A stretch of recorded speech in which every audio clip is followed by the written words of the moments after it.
श्री गणेशाय नमः। श्री आशुतोषाय नमः। श्री शिव पुराण वायव्य संहिता अध्याय 19 साधक संस्कार और मंत्र महात्म्य का वर्णन। उपमन्यु कहते हैं, यदुनंदन, अब मैं साधक संस्कार और मंत्र महात्म्य का वर्णन करूंगा। इस बात की सूचना मैं पहले दे चुका हूँ। पूर्ववत मंडल में कलश पर स्थापित महादेव जी की पूजा करने के पश्चात हवन करें। फिर नंगे सिर शिष्य को उस मंडल के पास भूमि पर बिठाएं। पूर्ण आहुति होम पर्यंत सब कार्य पूर्ववत करके मूल मंत्र से 100 आहुतियां दें। श्रेष्ठ गुरु कलशों से मूल मंत्र के उच्चारण पूर्वक तर्पण करके संदीपन कर्म करें। फिर क्रमशः पूर्वोक्त कर्मों का संपादन करके अभिषेक करें।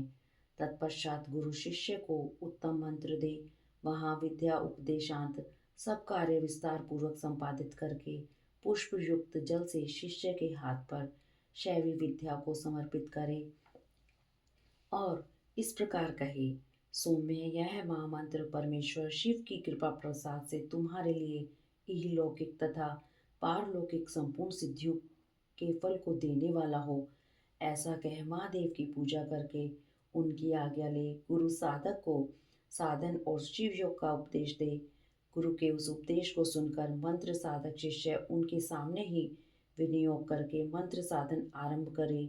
मूल मंत्र के साधन को पुनः आचरण कर कहते हैं, क्योंकि विनियोग नामक कर्म सबसे पहले आचरण में लाने योग्य है। यही पुहुशरण शब्द की व्युत्पत्ति है। मुमुक्षु के लिए मंत्र साधन अत्यंत कर्तव्य है, क्योंकि किया हुआ मंत्र साधन इलोक और परलोक में साधक के लिए कल्याणदायक होता है। शुभ दिन और शुभ देश में निर्दोष समय में दांत और नख साफ करके अच्छी तरह स्नान करें और पूर्वकालिक कृत्य करके यथा प्राप्त गंध पुष्पमाला तथा आभूषणों से अलंकृत हो। सिर पर पगड़ी रख दुपट्टा ओढ़ पूर्णतः श्वेत वस्त्र धारण कर दिवालय में, घर में या किसी पवित्र तथा मनोहर देश में पहले से अभ्यास में लाए गए सुखासन में बैठकर शिव शास्त्रोक्त पद्धति के अनुसार अपने शरीर को शिव रूप बनाएं। फिर देव देवेश्वर नकुलीश्वर शिव का पूजन करके उन्हें खीर का नैवेद्य अर्पित करें। क्रमशः उनकी पूजा पूरी करके उन प्रभु को प्रणाम करें और उनके मुख से आज्ञा पाकर 1 करोड़, आधा करोड़ अथवा चौथाई करोड़ शिव मंत्र का जप करें अथवा 20 लाख या 10 लाख जप करें। इसके बाद से सदा खीर एवं क्षार नमक रहित अन्य पदार्थ का दिन रात में केवल 1 बार भोजन करें। अहिंसा, क्षमा, शम, दम का पालन करता रहे। खीर न मिले तो फल मूल आदि का भोजन करे। भगवान शिव ने निम्नलिखित भोज्य पदार्थों का विधान किया है जो उत्तरोत्तर श्रेष्ठ हैं। पहले तो चरु भक्षण करने योग्य हैं, उसके बाद सत्तू के कण, जौ के आटे का हलवा, साग, दूध, दही, घी, मूल फल और जल, ये आहार के लिए विहित हैं। इन भक्ष्य भोज्य आदि पदार्थों को मूल मंत्र से अभिमंत्रित करके प्रतिदिन मौन भाव से भोजन करें। इस साधन में विशेष रूप से ऐसा करने का विधान है। व्रती को चाहिए कि 108 मंत्र से अभिमंत्रित किए हुए पवित्र जल से स्नान करे तथा नदी नद के जल को यथाशक्ति मंत्र जप के द्वारा अभिमंत्रित करके अपने शरीर का प्रोक्षण कर ले। प्रतिदिन तर्पण करे और शिव अग्नि में आहुति दे।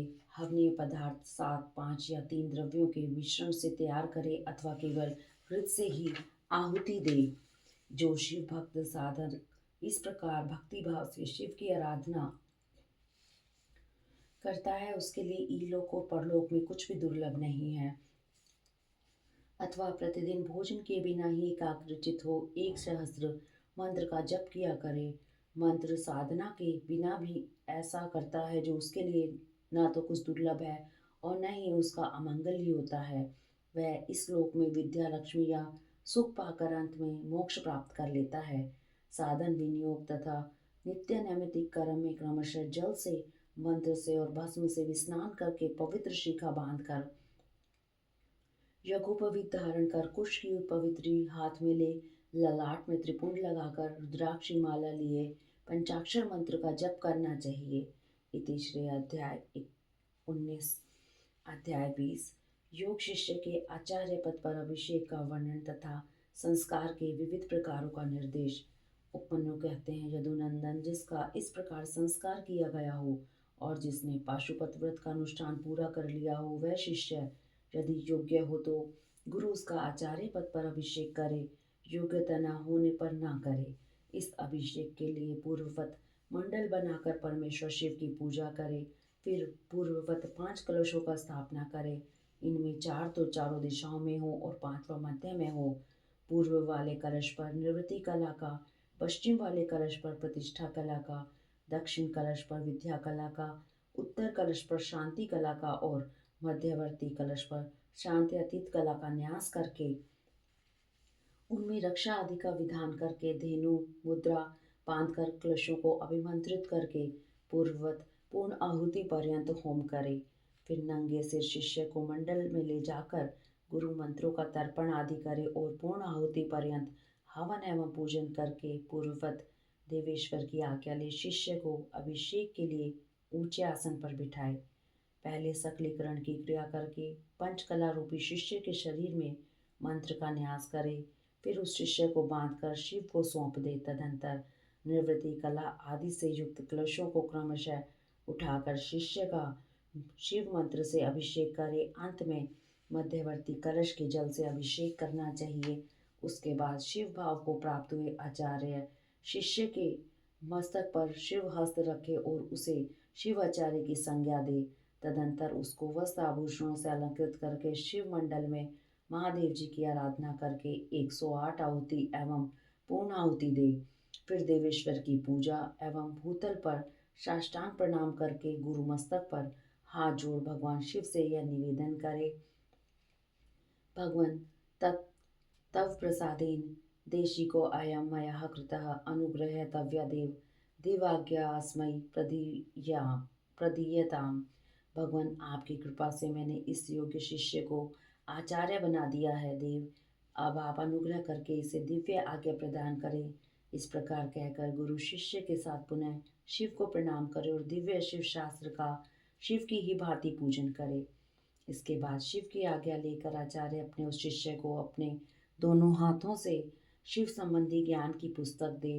वह उस शिवागम विद्या को मस्तक पर रखकर फिर उसे विद्यासन पर रखे और यथोचित रीति से प्रणाम कर उसका पूजन करे। तदंतर गुरु से राजोचित चिन्ह प्रदान करे, क्योंकि आचार्य पदवी को प्राप्त हुआ पुरुष राज्य पाने की भी योग्य है। तत्पश्चात गुरु उसे पूर्वाचार्यों द्वारा आचरित शिव शास्त्रोक्त आचार का अनुशासन करे, जिससे सब लोगों में सम्मान होता है। आचार्य पदवी को प्राप्त हुआ पुरुष शिव शास्त्रोक्त लक्षणों के अनुसार जतन पूर्वक शिष्यों की परीक्षा करके उनका संस्कार करने के अनंतर उन्हें शिव ज्ञान का उपदेश करे। इस प्रकार वह बिना किसी आयास के शोच, क्षमा, दया, अस्पृह तथा अनसूया आदि गुणों का जतन पूर्वक अपने भीतर संग्रह करे। इस तरह उस शिष्य को आदेश देकर मंडल से शिव कलशों का तथा अग्नि आदि का विसर्जन करके वह सदस्यों का भी पूजन करे।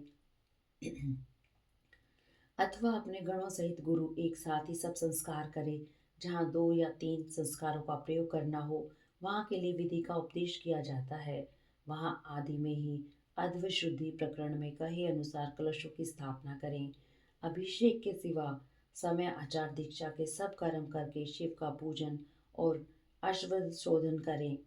अद्वशुद्धि हो जाने पर फिर महादेव जी की पूजा करें। इसके बाद हवन और मंत्र तर्पण करके दीपन कर्म करे तथा महेश्वर की आज्ञा ले शिष्य के हाथ में मंत्र समर्पण पूर्वक शेष कार्य पूर्ण करें, अथवा संपूर्ण मंत्र संस्कार का क्रमशः अनुचिंतन करके गुरु अभिषेक पर्यंत अद्वशुद्धि का कार्य संपन्न करें। वहाँ शांति अतीता आदि कलाओं के लिए जिस विधि का अनुष्ठान किया गया है, वह सारा विधान 3 तत्वों की शुद्धि के लिए भी कर्तव्य है। शिव तत्व, विद्या तत्व और आत्म तत्व, ये 3 तत्व कहे गए हैं। शक्ति में पहले शिव का, फिर विद्या का और उसके बाद उसकी आत्मा का आविर्भाव हुआ है। शिव से शांति अतीताध्वा व्याप्त है, उसमें शांति कला अध्वा, उससे विद्या कला अध्वा, विद्या से परिशिष्ट प्रतिष्ठा कला अध्वा और उससे निवृत्ति कला अध्वा व्याप्त है। शिव शास्त्र के पारंगत मनीषी पुरुष मंत्र मूलक शांभव शैव संस्कार को दुर्लभ मानकर शाक्त संस्कार का प्रतिपादन करते हैं। श्री कृष्ण, इस प्रकार मैंने तुमसे संपूर्ण यह चतुर्विध संस्कार कर्म का वर्णन किया। अब और क्या सुनना चाहते हो? इति श्री अध्याय 20। अध्याय 21 से 23। अंतर्याग अथवा मानसिक पूजा विधि का वर्णन। तदनंतर श्री कृष्ण के पूछने पर नित्य नैमित्तिक कर्म तथा न्यास का वर्णन करने के पश्चात उपमन्यु बोले, अब मैं पूजा के विधान का संक्षेप से वर्णन करता हूँ। इसे शिव शास्त्र में शिव ने शिवा के प्रति कहा है। मनुष्य अग्निहोत्र पर्यंत अंतर्याग का अनुष्ठान करके पीछे बहिर्याग पूजन करे। अंतर्याग में पहले पूजा द्रव्यों को मन से कल्पित और शुद्ध करके गणेश जी का विधि पूर्वक चिंतन एवं पूजन करे। तत्पश्चात दक्षिण और उत्तर भाग में क्रमशः नंदीश्वर और सूर्यशा की आराधना करके विद्वान पुरुष मन से उत्तम आसन की कल्पना करे। सिंहासन, योगासन अथवा तीनों तत्वों से युक्त निर्मल पद्मासन की भावना करें। उसके ऊपर सर्व मनोहर सांब शिव का ध्यान करें। वे शिव समस्त शुभ लक्षणों से युक्त और संपूर्ण अवयवों से शोभायमान हैं। वे सबसे बढ़कर हैं और समस्त आभूषण उनकी शोभा बढ़ाते हैं। उनके हाथ पैर लाल हैं। उनका मुस्कुराता हुआ मुख कुंद और चंद्रमा के समान शोभा पाता है। उनकी अंग कांति शुद्ध स्फटिक के समान निर्मल है। 3 नेत्र प्रफुल्ल कमल की भांति सुंदर हैं। 4 भुजाएं, उत्तम अंग और मनोहर चंद्रकला का मुकुट धारण किए भगवान हर अपने 2 हाथों में वरद तथा अभय की मुद्रा धारण करते हैं और शेष 2 हाथों में मृग मुद्रा एवं टंक लिए हुए हैं। उनकी कलाई में सर्पों की माला कड़ी का काम देती है। गले के भीतर मनोहर नील चिन्ह सुशोभित होता है। उनकी कहीं कोई उपमा नहीं है। वे अपने अनुगामी सेवकों तथा आवश्यक उपकरणों के साथ विराजमान हैं। इस तरह ध्यान करके उनके पास वाम भाग में महेश्वर शिवा का चिंतन करें। शिवा की अंग कांति प्रफुल्ल कमल दल के समान परम सुंदर है। उनके नेत्र बड़े बड़े हैं। पूर्ण मुख चंद्रमा के समान सुशोभित है। मस्तक पर काले काले घुंघराले के शोभा पाते हैं। वे नील उत्पल दल के समान कांतिमती हैं। मस्तक पर अर्धचंद्र का मुकुट धारण करती हैं। उनके पीन पयोधर अत्यंत गोल घनीभूत ऊंचे और स्निग्ध हैं।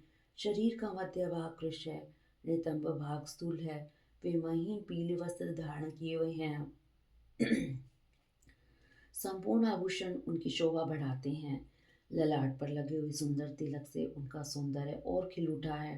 विचित्र फूलों की माला से गुंफित केश पाश और उनकी शोभा बढ़ाते हैं। उनकी आकृति सब ओर से सुडोल है। मुख लज्जा से कुछ कुछ झुका है। वे दाहिने हाथ में शोभाशाली सुवर्ण में कमल धारण किए हुए हैं और दूसरे हाथ को दंड की भांति सिंहासन पर रखकर उसका सहारा ले उस महान आसन पर बैठी हुई हैं।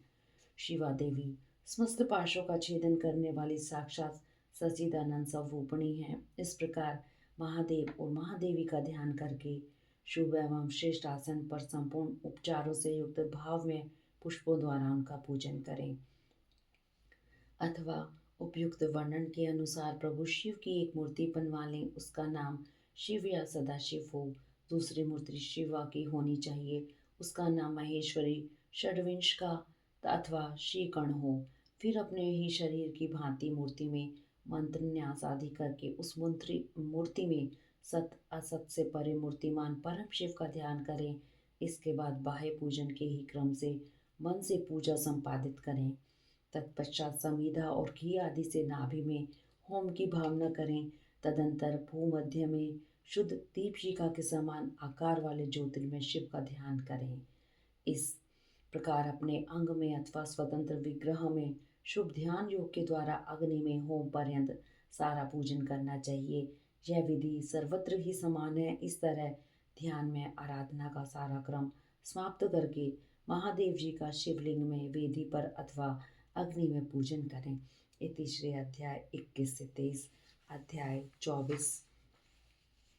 शिव पूजन की विधि। उपमन्यु कहते हैं, यदुनंदन, विशुद्धि के लिए मूल मंत्र से गंध चंद मिश्रित जल के द्वारा पूजा स्थान का प्रोक्षण करना चाहिए। इसके बाद वहाँ फूल बिखेरें, अस्त्र मंत्र फट का उच्चारण करके विघ्नों को भगाएं। फिर क्वच मंत्र होम से पूजा स्थान को सब ओर से अवगुंठित करें। अस्त्र मंत्र का संपूर्ण दिशाओं में न्यास करके पूजा भूमि की कल्पना करें। वहाँ सब ओर कुश बिछा दें और प्रोक्षण आदि के द्वारा उस भूमि का प्रक्षालन करें। पूजा संबंधी समस्त पात्रों का शोधन करके द्रव्य शुद्धि करें। प्रोक्षणी पात्र, अर्ध्य पात्र, पाद पात्र और आचमनीय पात्र, इन चारों का प्रक्षालन, प्रोक्षण और वीक्षण करके इसमें शुभ जल डालें और जितने मिल सके उन सभी पवित्र द्रव्यों को उसमें डालें। पंचरत्न, चांदी, सोना, गंध, पुष्प, अक्षत आदि तथा फल, पल्लव और कुश, ये सब अनेक प्रकार के पुण्य द्रव्य हैं।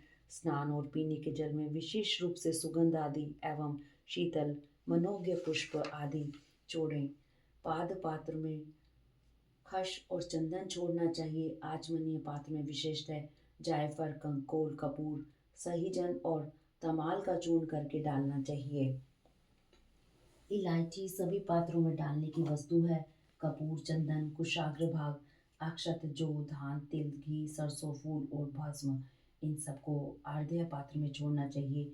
कुश, फूल, जौ, धान, सहीजन, तमाल और भस्म, इन सब का प्रोक्षणी पात्र में प्रक्षेपण करना चाहिए। सर्वत्र मंत्र न्यास करके क्वच मंत्र से प्रत्येक पात्र को बाहर से आविष्टित करें। तत्पश्चात अस्त्र मंत्र से उसकी रक्षा करके धेनु मुद्रा दिखाएं। पूजा के सभी द्रव्यों का प्रोक्षणी पात्र के जल से मूल मंत्र द्वारा प्रोक्षण करके विधिवत शोधन करें। श्रेष्ठ साधक को चाहिए कि अधिक पात्रों के न मिलने पर सब कर्मों में एकमात्र प्रोक्षणी पात्र को ही संपादित करके रखे और उसी के जल से सामान्यतः अर्घ्य आदि दे। तत्पश्चात मंडप के दक्षिण द्वार भाग में भक्ष्य भोज्य आदि के क्रम से विधि पूर्वक विनायक देव की पूजा करके अंतपुर के स्वामी साक्षात नंदी की भली भांति पूजा करके उनकी अंग कांति सुवर्ण में पर्वत के समान है। समस्त आभूषण उसकी शोभा बढ़ाते हैं। मस्तक पर बालचंद्र का मुकुट सुशोभित होता है। उनकी मूर्ति सौम्य है। वे 3 नेत्र और 4 भुजाओं से युक्त हैं। उनके एक हाथ में चमकता हुआ त्रिशूल, दूसरे में मृगी, तीसरे में टंक, चौथे में तीखा बैंत है। उनकी मुख की कांति चंद्रमंडल के समान उज्ज्वल है। मुख वानर के सदृश है। द्वार के उत्तर पार्श्व में उनकी पत्नी सुयशा है, जो मरुद गणों की कन्या है। वे उत्तम व्रत का पालन करने वाली हैं और पार्वती जी के चरणों का श्रृंगार करने में लगी रहती हैं। उनका पूजन करके परमेश्वर शिव के भवन के भीतर प्रवेश करें और उन द्रव्यों से शिवलिंग का पूजन करके निर्माल्य को वहां से हटा लें। तदंतर फूल धोकर शिवलिंग के मस्तक पर उसकी शुद्धि के लिए रखें। फिर हाथ में फूल ले यथाशक्ति मंत्र का जप करें। इससे मंत्र की शुद्धि होती है। ईशान कोश में चंडी की आराधना करके उन्हें पूर्वोक्त निर्माल्य अर्पित करें। तत्पश्चात इष्ट देव के लिए आसन की कल्पना करें। क्रमशः आधार आदि का ध्यान करें। कल्याणमयी आधार शक्ति भूतल पर विराजमान है और उनकी अंग कांति श्याम है। इस प्रकार उनके स्वरूप का चिंतन करें। उनके ऊपर फन उठाए सर्पाकार अनंत बैठे हैं, जिनकी अंग कांति उज्ज्वल है। वे 5 फनों से युक्त हैं और आकाश को चाटते हुए से जान पड़ते हैं। अनंत के ऊपर भद्रासन है, जिसके चारों पायों में सिंह की आकृति बनी हुई है। वे चारों पाए क्रमशः धर्म, ज्ञान, वैराग्य और ऐश्वर्य रूप हैं।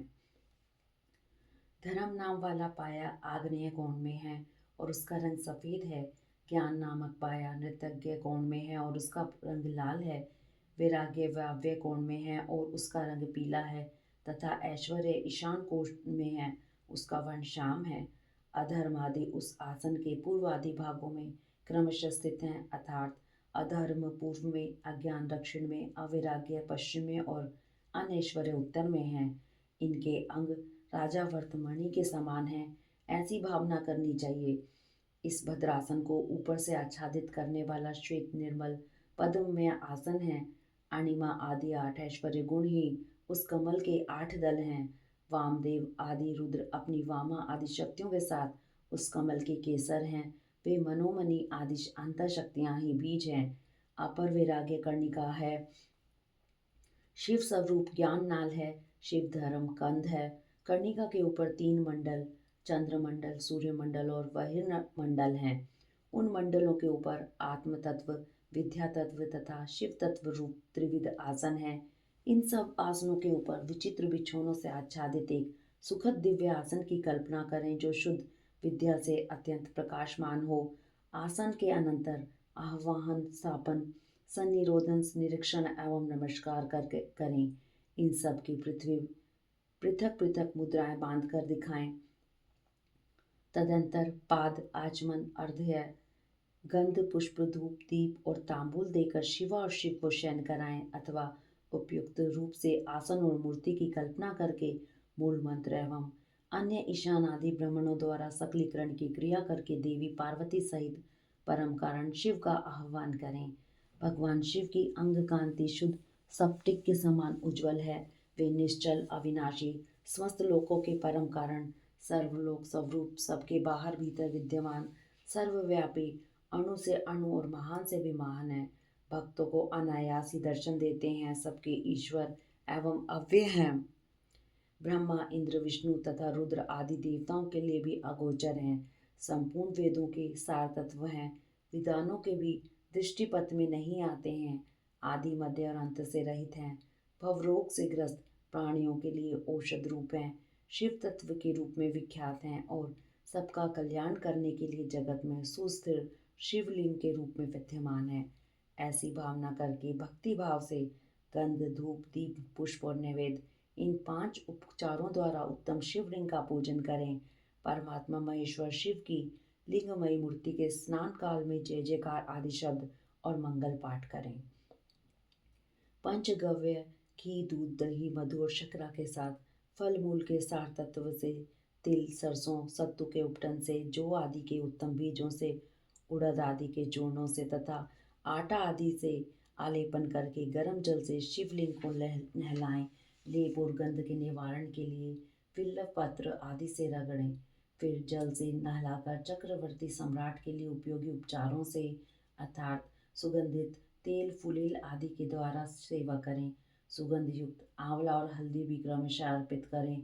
इन सब वस्तुओं से शिवलिंग अथवा शिव मूर्ति का भली भांति शोधन करके चंदन मिश्रित जल, कुश, पुष्प युक्त जल, सुवर्ण एवं रत्न युक्त जल तथा मंत्र सिद्ध जल से क्रमशः स्नान कराएं। इन सब द्रव्यों का मिलना संभव न होने पर यथा संभव संग्रहित वस्तुओं से युक्त जल द्वारा अथवा केवल मंत्र अभिमंत्रित जल द्वारा श्रद्धापूर्वक शिव को स्नान कराएं। कलश, शंख और वर्धनी से तथा कुश और पुष्प से युक्त हाथ के जल से मंत्रोच्चारण पूर्वक इष्ट देवता को नहलाना चाहिए। पवमान सूक्त, रुद्र सूक्त, नील रुद्र सूक्त, तवृत मंत्र, लिंग सूत्र आदि सूत्र, अर्थवशीर, ऋग्वेद, सामवेद तथा शिव संबंधी ईशान आदि पंच ब्रह्म मंत्र, शिव मंत्र तथा प्रणव से देव देवीश्वर शिव को स्नान कराएं। जैसे महादेव जी को स्नान कराएं उसी तरह महादेवी पार्वती को भी स्नान आदि कराना चाहिए। उन दोनों में कोई अंतर नहीं है क्योंकि वे दोनों सर्वदा समान हैं।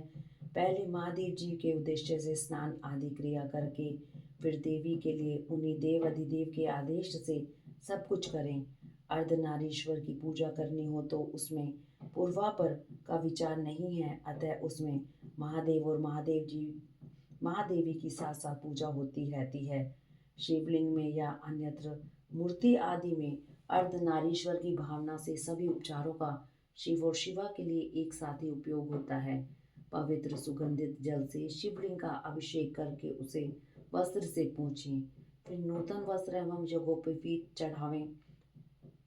तत्पश्चात पाद, आचमन, अर्घ्य, गंध, पुष्प, आभूषण, धूप, दीप, नैवेद्य, पीने योग्य जल, मुख शुद्धि, पुनराचमन, मुखवास तथा संपूर्ण रत्नों से जड़ित सुंदर मुकुट, आभूषण, नाना प्रकार की पवित्र पुष्पमालाएं, छत्र, जवर, व्यंजन, ताड़का, पंखा और दर्पण आदि सब प्रकार की मंगलमयी वाद्य ध्वनियों के साथ इष्ट देव की निराजना करें अर्थात आरती उतारें।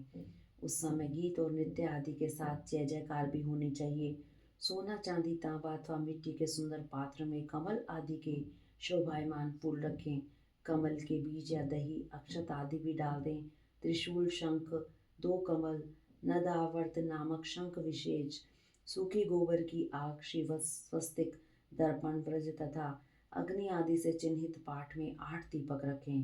वे आठों 8 दिशाओं में रहें और एक नवा दीपक मध्य भाग में रहे। इन नवों दीपकों को वामा आदि नव शक्तियों का पूजन करें। फिर क्वच मंत्र से आच्छादन एवं अस्त्र मंत्र द्वारा सब ओर से संरक्षण करके धेनु मुद्रा दिखाकर दोनों हाथों से पात्र को ऊपर उठाएं अथवा पात्र में क्रमशः 5 दीपक रखें। 4 को चारों कोनों में और एक को बीच में स्थापित करें। तत्पश्चात उस पात्र को उठाकर शिवलिंग या शिव मूर्ति आदि के ऊपर क्रमशः 3 बार प्रदक्षिण क्रम से घुमाएं और मूल मंत्र का उच्चारण करता रहे। तदंतर मस्तक पर अर्घ्य और सुगंधित भस्म चढ़ाएं। फिर पुष्पांजलि देकर उपहार निवेदन करें। इसके बाद जल देकर आचमन कराएं। फिर सुगंधित द्रव्यों से युक्त 5 तांबूल भेंट करें। तत्पश्चात प्रोक्षणीय पदार्थों का प्रोक्षण करके नृत्य और गीत का आयोजन करें। लिंग या मूर्ति आदि में शिव तथा पार्वती का चिंतन करते हुए यथाशक्ति शिव मंत्र का जप करें। जप के पश्चात प्रदक्षिणा, नमस्कार, स्तुति पाठ, आत्मसमर्पण तथा कार्य का विनय पूर्वक विज्ञापन करें।